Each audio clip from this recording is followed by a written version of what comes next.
J'ai vu dans les jaunes les encouragements.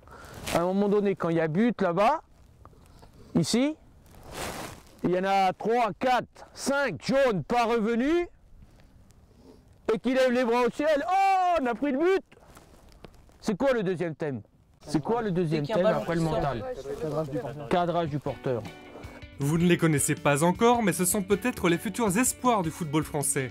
En deuxième année au sein de l'Institut national du football de Clairefontaine, ils suivent tous les jours ces entraînements très techniques et depuis 2 ans, leur objectif n'a pas changé. On a un but précis ici, c'est devenir footballeur professionnel. On s'y prépare un peu plus chaque jour. Je vise le plus haut possible. L'INF Clairefontaine est probablement le meilleur centre de préformation de la Fédération française de football. Alors pour Amine, Florian et Adèle, le plan de carrière est simple. Intégrer le centre de formation d'un club professionnel à leur sortie de Clairefontaine, puis rivaliser avec les meilleurs pour espérer signer un contrat pro. Arrivé à Clairefontaine en Yvelines, ils découvrent des conditions d'entraînement optimales. Les pôles espoirs féminins et masculins bénéficient en effet des infrastructures du Centre technique national Fernand Sastre, d'une équipe d'entraîneurs expérimentés ainsi que d'un staff médical à leur écoute. Alors pour voir à quoi ressemble la vie de ces graines de champions, nous sommes partis à la rencontre de la promo 97, c'est-à-dire celle des élèves nés en 1997. C'est un projet à 3 dimensions qu'on leur propose, avec une dimension humaine d'abord, une dimension intellectuelle, une dimension sportive, donc qui débouche sur 3 projets. Un projet éducatif. Il faut que les valeurs que l'on leur transmet pendant ces 2 années elles leur servent, je dirais, entre guillemets, dans la vie de tous les jours. Ensuite, un projet scolaire, donc en les sensibilisant sur l'importance de la connaissance. Et puis le projet, bien sûr, le projet pédagogique sur le plan sportif, qui est aussi important. Mais c'est là que c'est difficile pour eux, c'est que c'est un projet à 3 dimensions. Pas question donc de tout miser sur le foot. Comme dans tout sport-études, leur journée commence par la scolarité. Levés à 7h, ils partent pour le collège ou le lycée de Rambouillet à 8h15, retour des cours à 15h, et là, pas le temps de souffler. C'est une seconde journée qui commence. Là, on va en réunion, après on va aller à l'entraînement. À l'entraînement, on va faire une compétition. Parce que normalement, la compétition, c'est tous les mercredis. Mais là, vu qu'on n'a pas fait cette semaine, eh ben, ça va être aujourd'hui la compétition. Et oui, à chaque journée, son entraînement spécifique. Rentrée de l'école, les élèves passent par le tableau pour voir le programme foot du jour. Petite pause goûter, puis rendez-vous en réunion pour évoquer les thèmes à travailler durant la séance. Thème mental, comment gérer la frustration, thème tactique, le cadrage du porteur. Que 2 thèmes, on n'a que 2 choses à retenir dans la séance.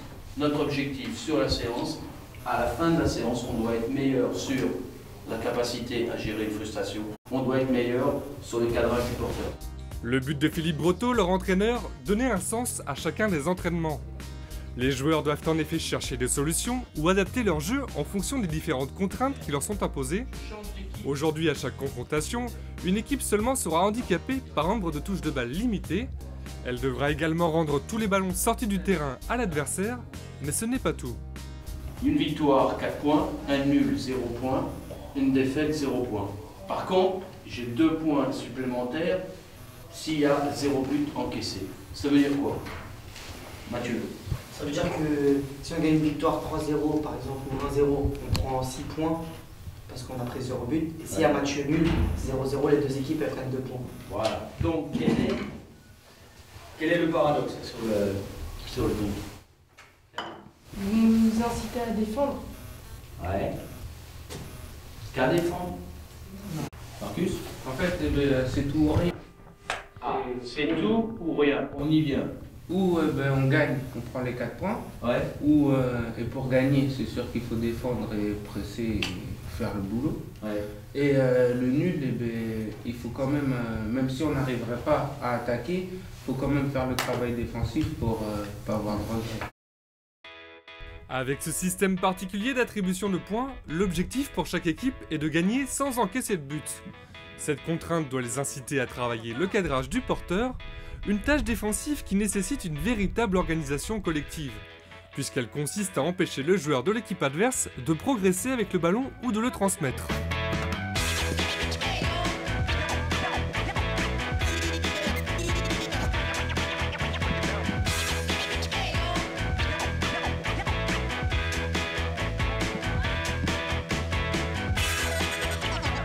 Mais à 15 ans, le jeu reprend facilement le pas sur les considérations tactiques.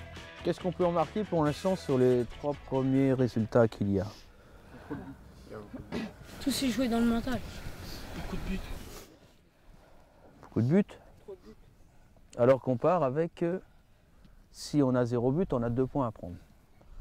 Ça veut dire que dans votre tête, comme je vous l'ai dit donc lundi en réunion, vous êtes d'abord focalisé sur le jeu et l'aspect offensif. Et on ne pourra progresser que dans la récupération qu'à partir du moment où vous aurez l'envie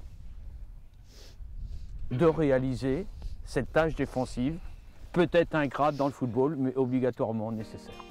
Le bilan immédiat de l'entraînement est donc plutôt mitigé. Les deux équipes se sont laissées happer par le jeu et ont eu du mal à gérer leur frustration. Mais après un premier débrief à chaud, les joueurs reviendront plus tard sur les enseignements de cette séance. Et le but, c'est qu'ils puissent gérer, et d'autant plus chez les jeunes, parce que là, ça bouillonne, ils ont envie, vous avez vu dès qu'on l'a lâché dans le jeu, c'est qu'ils gèrent ces moments de stress pour pouvoir se concentrer sur le jeu. Parce qu'il y a tellement de facteurs qui fait qu'on ne peut plus traiter les informations, qu'on est pris sur d'autres choses. Et le bon joueur, il reste toujours concentré, voilà, il n'est pas déstabilisé alors qu'il y a 40 000 spectateurs, la pression, le résultat et tout, et lui il reste concentré sur ce qu'il a à faire, quoi. Les exigences sont élevées, l'INF souhaite préparer ses élèves le mieux possible à l'intégration du centre de formation d'un club professionnel. La partie est en effet loin d'être gagnée. Selon Gérard Prêcheur, environ 800 jeunes intègrent chaque année des centres de préformation type Clairefontaine. Si beaucoup rejoignent ensuite un club professionnel, seuls 80 à 90 réussiront à signer un contrat pro à la sortie du club de formation. Tous ne deviendront pas footballeurs professionnels. Donc, ça vient conforter notre motivation et la mienne en tant que directeur sur l'aspect, je dirais, l'aspect extrasportif, d'accorder autant d'importance à la scolarité qu'aux études, qu'au football, que l'aspect sportif. Et pour s'assurer de leur réussite scolaire, rien n'est négligé. Études surveillées tous les soirs de 20h à 22h et cours de soutien pour les élèves en difficulté. Le rythme est intensif et le changement radical pour les élèves. Ils ont seulement 13 ans quand ils entrent à Clairefontaine. Et pendant leurs 2 années de préformation, ils attendent les week-ends et les vacances scolaires pour retrouver leur famille. Au début, c'était dur. C'était un peu difficile, mais on s'adapte. Au final, on s'y fait. Là aussi, l'INF se montre particulièrement attentif au ressenti de ces promos. Donc le matin, les entraîneurs, ils doivent savoir, le responsable de la vie scolaire et surtout moi, le directeur, je dois savoir l'état des lieux tous les matins. Donc savoir, les garçons qui sont là, c'est qu'ils vont être opérationnels pour s'entraîner, dans les 2 colonnes, des 2. Ceux qui ont des bobos, qui sont un peu blessés, ils doivent se mettre dans cette colonne-là. Si un garçon n'est pas un petit peu fébrile et qui doit passer au médical pour avoir le feu vert, eh bien, il doit se mettre ici. S'il a rendez-vous avec ou la psychologue le lundi ou podologue le mercredi, voilà, il doit se mettre là. Gérard Prêcheur et les psychologues ont également mis en place une évaluation quotidienne de bien-être. Les élèves la remplissent tous les soirs pour rendre compte de leur forme et de leur morale. Les coups de blues sont parfois là, mais la bonne humeur reprend rapidement le dessus. On est des copains, ça va. Quand on a une baisse de morale, il y a les autres pour nous remettre dans le chemin et voilà, on s'entraide.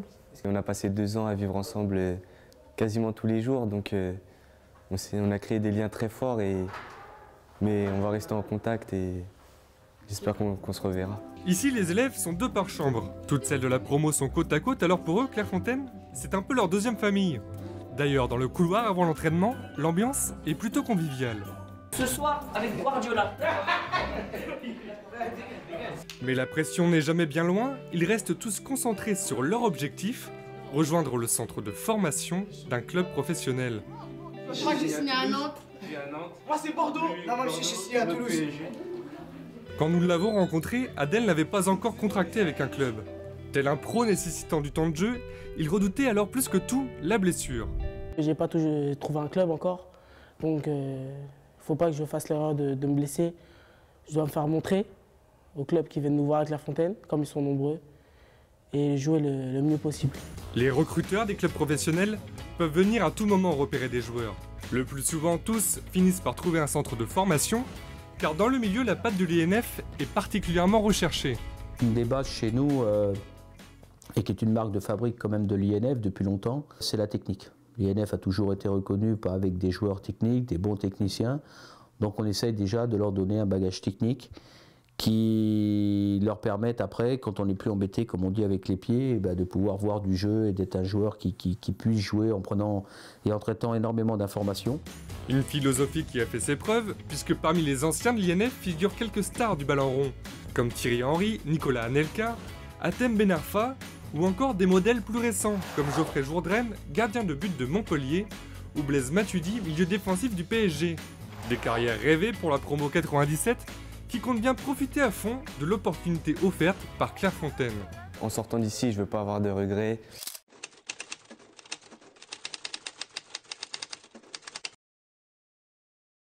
Me dire que j'aurais pu faire ci, faire ça, mais je ne l'ai pas fait, donc je me donne toujours à fond pour profiter. J'ai eu la chance de rentrer à Clairefontaine.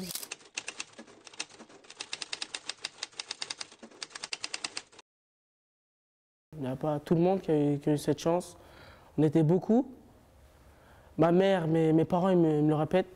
Donc donne-toi à fond. C'est là qu'il faut vraiment aller à fond.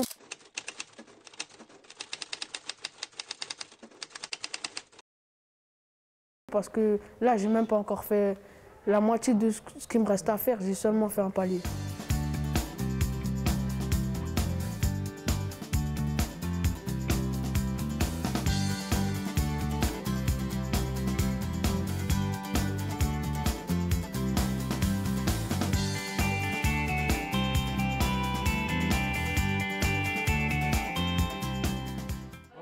Monsieur, il a signé au PSG aussi. Au revoir.